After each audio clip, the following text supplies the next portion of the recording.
right, welcome to the Resurrection in Progress, and it's day 17, early in the morning. The day has just started, or maybe it's already going on sometime. I don't know how that is for you, but we're starting here today with, the miracle work. Is in fact what we do on the Friday. And what that entails today, you will see. So I was tempted to read today's lesson, and actually would love to go through it with you. And that's, I'm under no laws but God's. I'm under no laws but God's. And well, that's a comforting and great idea.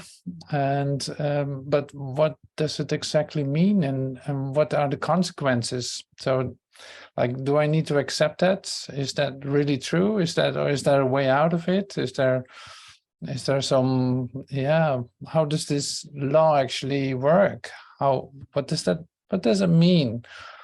So this and more we will discover in this miracle work. And it's a great, beautiful lesson. It's lesson 76 from the text for Course in Miracles, or of the Course in Miracles in general. Like if you read the regular book, the blue book, it really does not matter.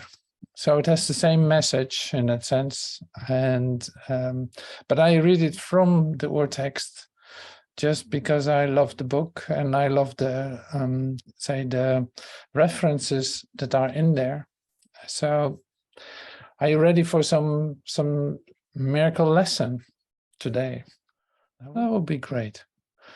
All right, so here we go. I'm under no laws but God's.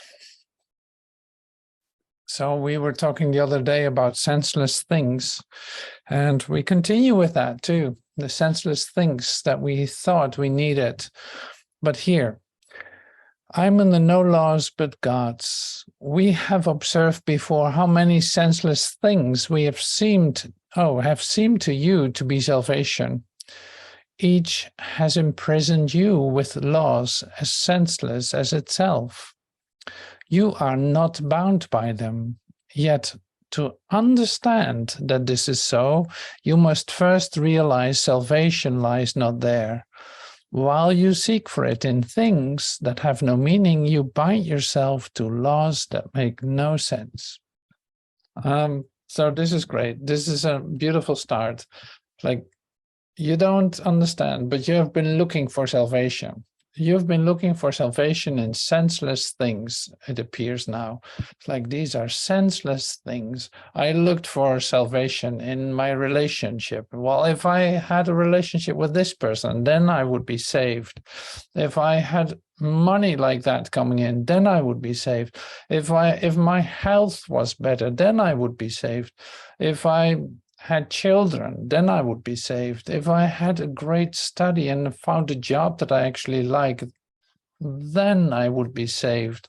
Like, it was always conditional, always a conditional setup for yourself. What did it do to you? Well, looking back at it, it actually bound you, it binds you to the idea that that would be your salvation. You work for it. You do all the things that you do for it in order to achieve something that you think you don't have right now. And this is exactly where the problem starts. All right, so continuing. This is the warming up. I love this lesson. It's great. So, thus you seek to prove salvation where it is not, it says in L2.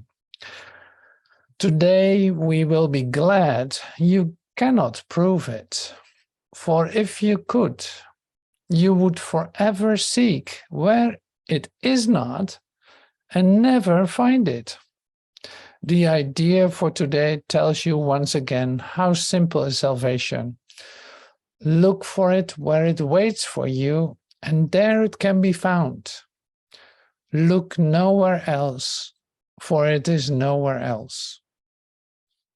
So that was the lesson, in fact. That's the whole instruction.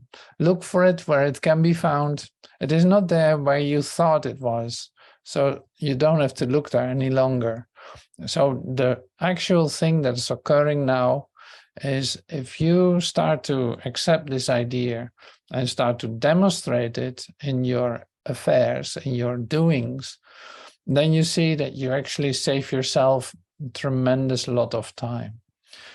So, and it doesn't mean, so this is another thing, it doesn't mean that you cannot be in a relationship, that you are not allowed to earn money, or that you do this or that. No, it has nothing to do with it. So it is not about keeping yourself away from this, but it has everything to do with, it is definitely not my salvation. I know where my salvation is. It's very simple. It is in me. That's where it is being found. And we go to that later on too. It's like, that's where it's found. It is not outside myself, however hard I try to find it there.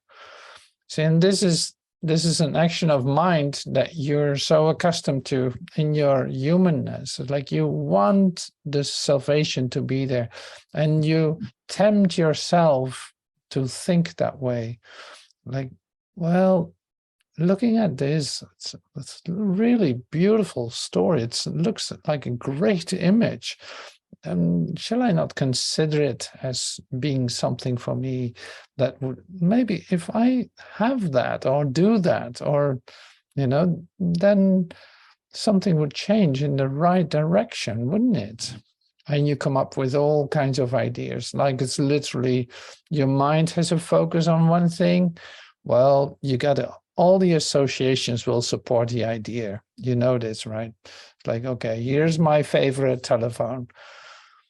I can come up with millions of arguments why I would have this thing, or whatever the thing is, it really doesn't matter. But it's like, this is how the economy is like boosting all the time, because you think, like people think, that their salvation is in the thing that's being presented with an image. Well, we saw that years ago with smoking ads. You see a cowboy in a nice scenery smoking a cigarette, and everyone wants to smoke cigarettes or stuff like that. And I don't think that has become less available to us. Like if I open my telephone, for instance, and I search on the net, I see all kinds of ads, all kinds of say things popping up, telling me that I need the thing that they are actually providing us. So there's a whole, even a subconscious thing going on, if you allow that for you. So there's a whole subconscious hypnosis going on, of course, in which you slowly but certainly see, like, yes, I need that. Absolutely. I definitely need that, of course. And why not? It becomes common knowledge that you do these things, and before you know it, you become this part of the machinery, as Gurdjieff would say. It's like you become a machine, a robot, we would say in these years. Like you become the consuming robot that thinks that it needs all kinds of things because it believes what it sees. So that's interesting how that works, isn't it? So that's why it's really good to put a thing down to whatever information you're receiving, closing your eyes and seeing, like, well, my salvation is definitely not coming from where I think it is or where I prove to myself it is. It is not coming from there. Let's be quiet. Let's be still. Let's sink right here into this moment and connect with myself, well, at least take a moment to dislodge yourself from the timeline and take time to be, say, in communication with yourself, your inner self. Like if you take time to do that, you see, like, everything is given in this moment. Everything is happening right now. Like unbelievable possibility for fulfillment. I don't need anything from that. So the more you allow yourself to sink deeply into that experience, the more you see, like, why would I need that for? Does it mean that you don't use these things? Yeah, sure, you can still use them, but you know that your salvation does not come from it. So this is part of the training that is being presented here. I love that. It's a great, so this is a great lesson. And we continue. So I'm reading the third paragraph. Think of the freedom and the recognition that you're not bound by all the strange and twisted laws which you have set up to save you.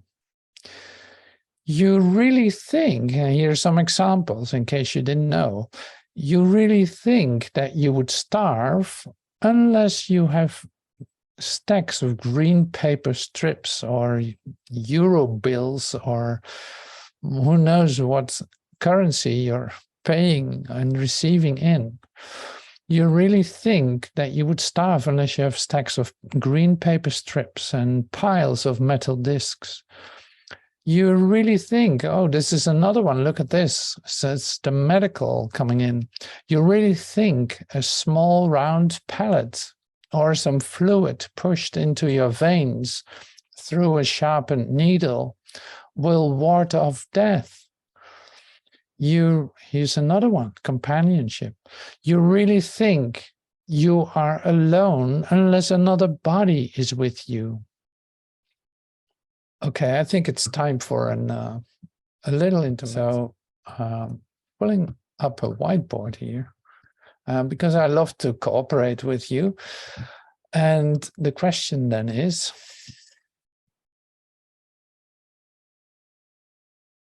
where did you look for salvation?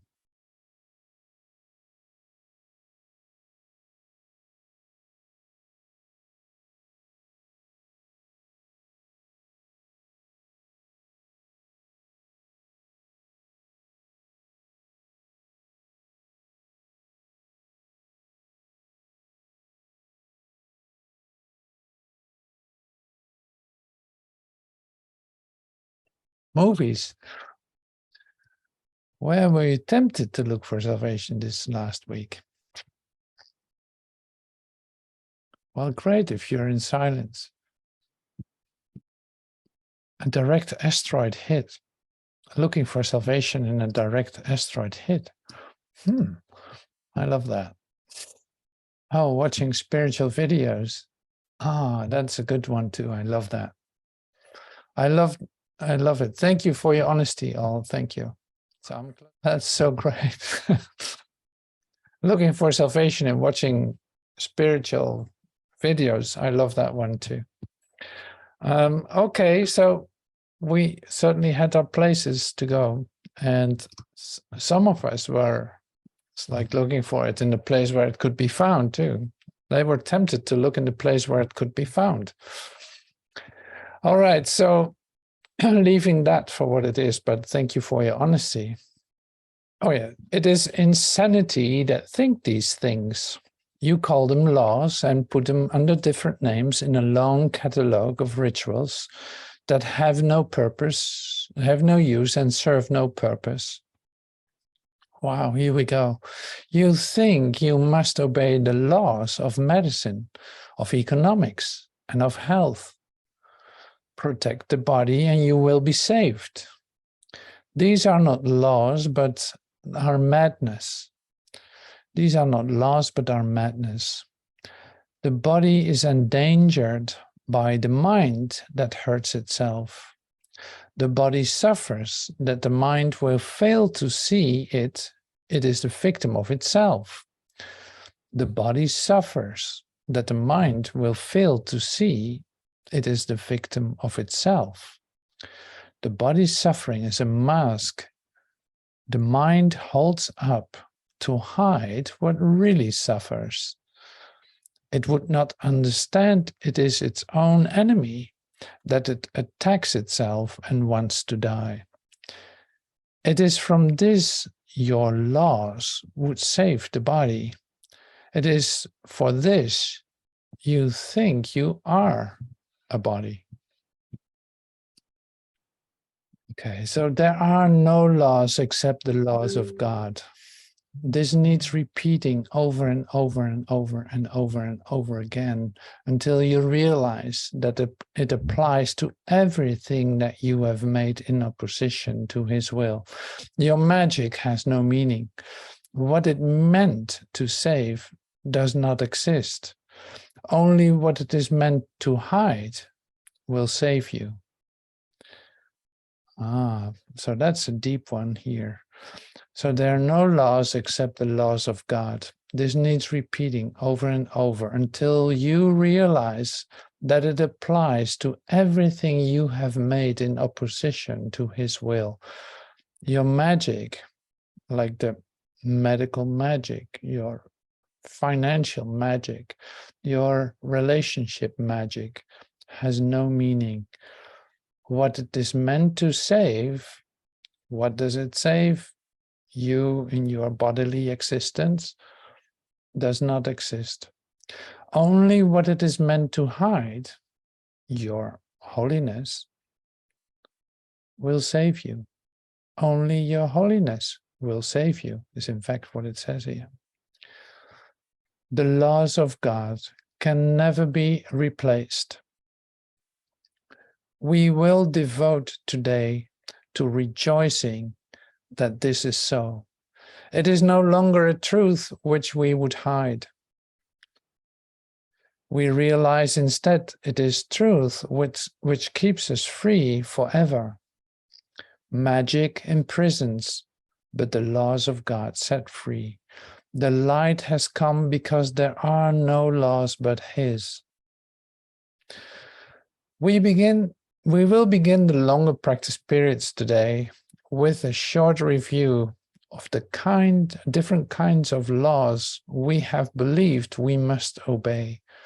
These would include, for example, the laws of nutrition, the laws of immunization, medication, and of the body's protection in innumerable ways. Think further. You believe in laws of friendship, in good relationships, and reciprocity. I do something for you, you do something for me. And I do something for you, and I expect you to do something for me. Perhaps you even think that there are laws which set forth that what is God's and what is yours. Many religions have been based on this. They would not save, but damn in heaven's name. Yet they are no more strange than other laws you hold must be obeyed to make you safe. There are no laws but God's. Dismiss all foolish magical beliefs today and hold your mind in silent readiness to hear the voice that speaks the truth to you. You will be listening to one who says there is no loss under the laws of God. Payment is neither given nor received. Exchange cannot be made. There are no substitutes, and nothing is replaced by something else. God's laws forever give and never take away. Hear him who tells you this and realize how foolish are the laws you thought upheld the world you thought you saw. Then listen further. He will tell you more about the love your Father has for you, about the endless joy he offers you, about his yearning for his Son, created as his channel for creation, denied to him by his belief in hell. Let us today open God's channels to him, and let his will extend through us to him. Thus is creation endlessly increased. His voice will speak of this to us, as well as of the joys of heaven, which keeps laws, which his laws keeps limitless forever. We will now repeat today's idea until we have listened and understood. There are no laws but God's. Then we will tell ourselves as a dedication with which the practice period concludes. I'm under no laws but God's. We will repeat this dedication as often as possible today, at least 4 or 5 times an hour, as well as in response to any temptation to experience ourselves as subjects to other laws throughout the day. It is our statement of freedom from all danger and all tyranny. It is our acknowledgement that God is our Father and that his Son is saved. So here's the exercise. Let us today open God's channels to him and let his will extend through us to him. We will repeat today's idea until we have listened and understood. There are no laws but God's. So we will have a moment of quiet to let this sink in. Well, recognizing that that's the truth about ourselves. I am under no laws but God's. All the laws are made up. Have nothing to do with who I truly am. Has nothing to do with it. So let's take a moment to dive into that. I am under no laws but God's.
All right. Thank you so much for practicing this with me.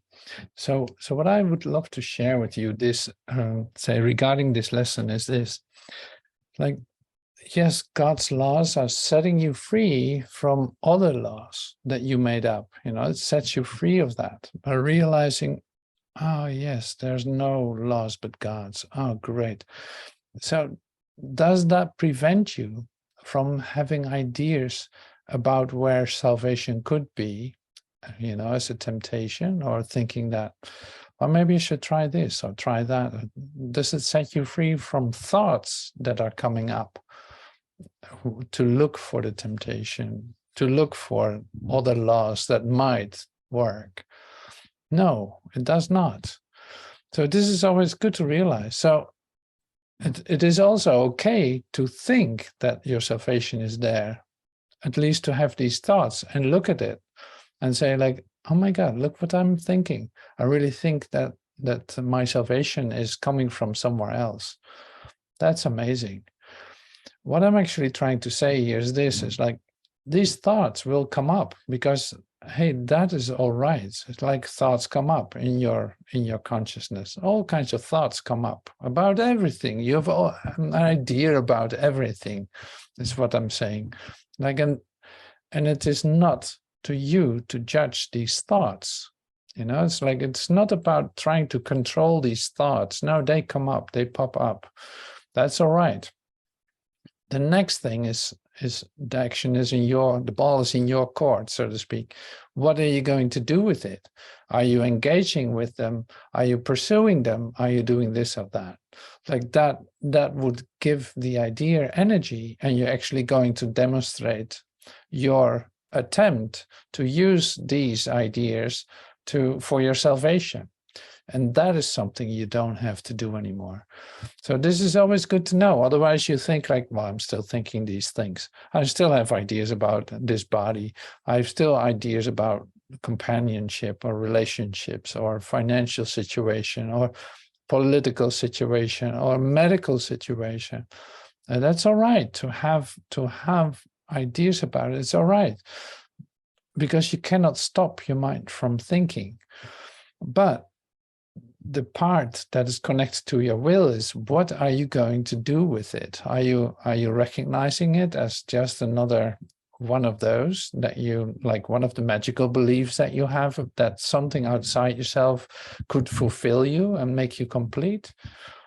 Yeah, you live that until you don't live that. You're going to pursue it until you don't.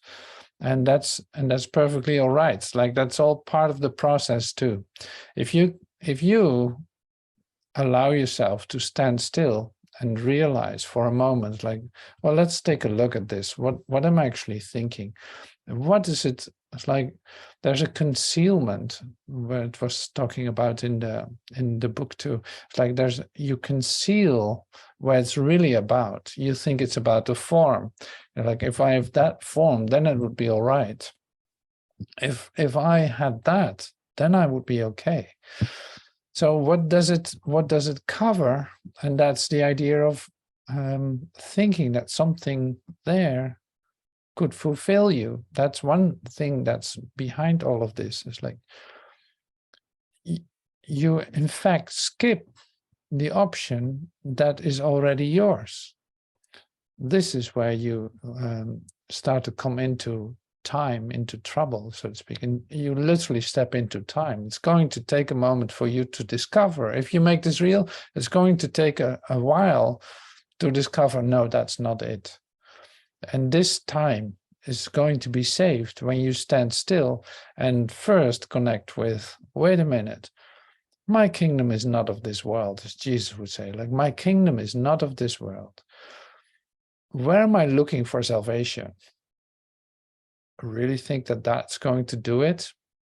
No, I need help here, because I'm really tempted to step into that. But today I decide to stand still and give myself a moment to stand right here, to stay in my newfound certainty of, well, that's not it. I don't know exactly how it's looking and where my salvation can be found, but it's not there. I know that it's not there.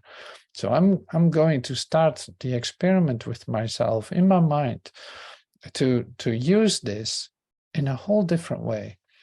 by standing still and listening instead of acting and pursuing. You stand still, you give yourself another 10 seconds at least, and maybe more, another 10 days before you do anything. And you'll see that things change. Things change because you, in fact, align your focus with the purpose of the universe. Well, you think you're not going to be supported by doing so? Yes, you are. It was the lesson you needed to learn. And that, that when you give up one of the goals that you wanted to achieve, when you give up that, you already feel free of the burden to get something or to achieve something.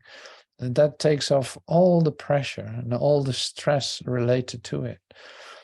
So in fact, you could say this is a very spiritual healing lesson that actually is given to you, because it saves you all the agony and stress and unrest of trying to achieve a goal for your salvation, for your comfort and safety, but what will never work. Like, it saves you all that. It saves you pursuing that. It saves you investing in that. It saves you the, say, losing yourself and having to return back again to where you started in the first place. That's the same thing, and you can repeat this in all kinds of scenarios. You can find this back. It's like, in the end, in fact, you're only meeting yourself. You think you do things for a certain reason, for your salvation. You step into this relationship, and oh, it's so great, and that will fulfill me and make me complete. And in fact, you end up with yourself and realizing that's not what it was looking like in the beginning. Or,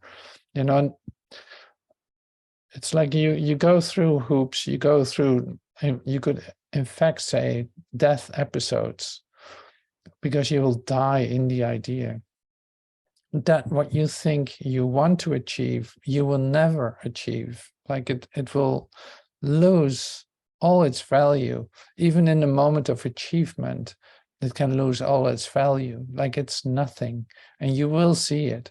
It might take a moment for you to admit it, still making it to something, like literally adding things to it so it might look like something, but in the end it will fall apart.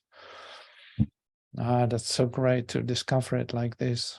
So now, learning from this lesson, standing still, it's like, I'm going to listen, I'm going to stand still. I'm looking for salvation somewhere else. I have this idea in my mind.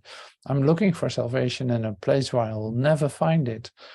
I know there's nothing outside of me that will ever fulfill me.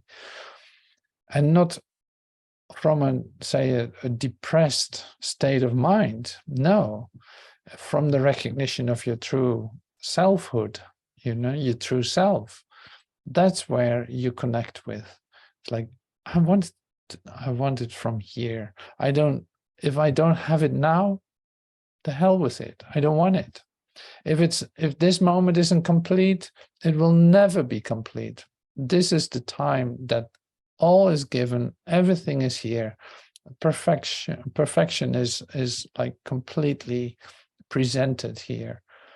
That's all that it ever took.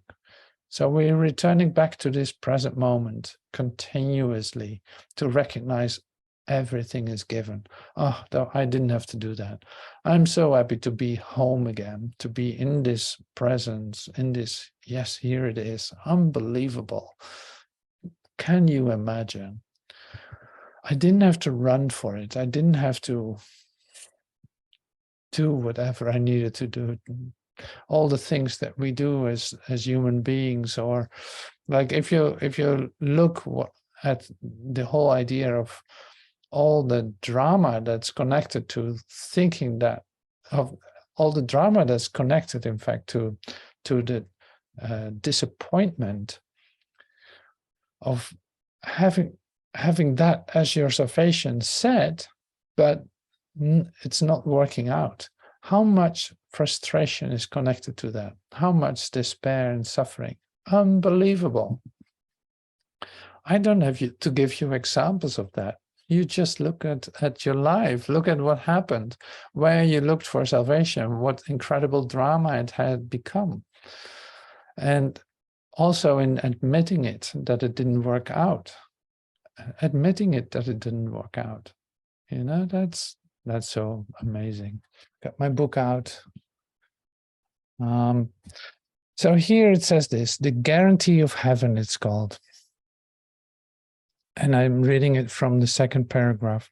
Nothing in this world can give this peace, for nothing in this world is wholly shared. Perfect perception can merely show you what is capable of being wholly shared. It can also show you the results of sharing, while you still remember the result of not sharing. The Holy Spirit points quietly to the contrast, knowing that you will finally let him judge the difference for you, allowing him to demonstrate which must be true. He has perfect faith in your final judgment because he knows that he will make it for you. To doubt this would be to doubt that his mission will be fulfilled. How is this possible when his mission is of God's?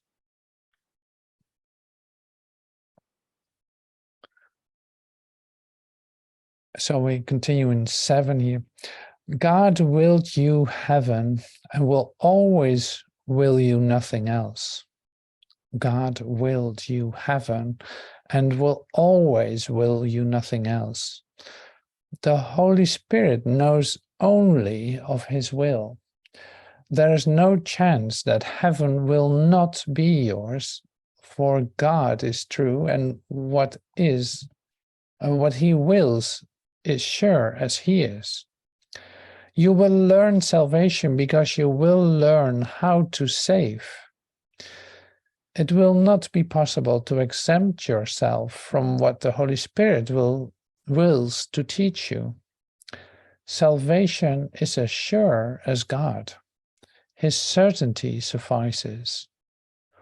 Learn that even the darkest nightmare that disturbed the mind of God's sleeping Son holds no power over him. He will learn the lesson of awaking. God watches over him and light surrounds him. Wow, thank you. That's amazing.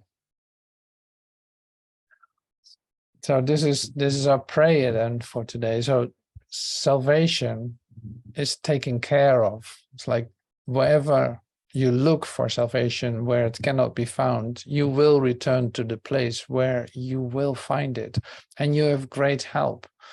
So in this, it's like, here's the guarantee of heaven. Here it is given to you as certainty, like that you can count on. So whatever wild nightmare you might have for just a moment, you will return to this, and you will come to it, because it's literally the gift of your Father to you. Like, you have nothing to say about that. You can try do wild things looking for salvation somewhere, sure, and we all did and do, but now your guarantee is right here. Like, you did not lose heaven in any way. That's impossible. And that's great. Like, that is your state of being, in fact, in this moment. This is given to you right here, right now. It is not happening another time, unless you think it does. So the rest has no power. It is just a temporary insanity, and just a temporary glitch in your nightmare, in your sleep, so to speak. It's a nightmare. That is all. Recognizing that, you come into heaven, like you see that you're surrounded by light, Everything is dissolving. This world is disappearing. All the things that seemed so important a moment ago literally dissolve. So in that light, in the recognition of that light, and in the direct experience of that light, is where we meet, where we communicate as one. And that is happening right now. So great. That's so great. So thank you for letting me share this with you, because you see, it is shared. This is the place where you recognize it is true, because it is shared. This is not some idea tried to sell you or something. No, in your recognition, your full acceptance of this, because it is true, it becomes yours. You recognize that it is yours. That's so great. So it's a shared idea. And you don't have to pay anything for it. There's no charge. There's no reciprocity. There's no demands. That it's unconditional. It is peace itself. It is what you are. So how could you ever lose that? See, that certainty is given here. You're in the no laws but God's, and God's laws are the laws of God. So here's the other instruction then: teach only love, because that is what you are. You know, that is the invitation. Teach, demonstrate only love, because that is what you are. Well, thank you so much for letting me share this with you. Thank you so much. And I hope to see you soon. Thank you.